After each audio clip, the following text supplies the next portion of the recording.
Time check mga papis, tapos na kami mag-setup. So 6:18 ng Friday. Yan.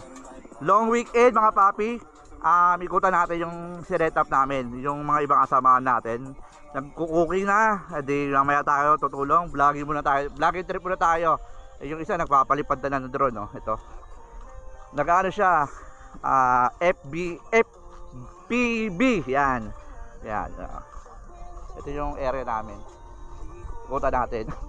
Nagtayo kami ng squatter area dito sa Mapaduepe Lake Phase 4. Yung view namin, diba? Yan. Bukas maganda to pagkagising namin. Papi, kailong camera to naiwan sa labas baka mawala. Yan.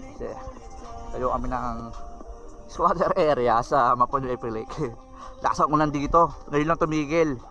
Simula pumasok kami sa may looban, yung sa lahar, dito na kami nakapag video, hindi na kami nakapag drone doon sa may lahar kasi lakas ang ulan sobra. Yan.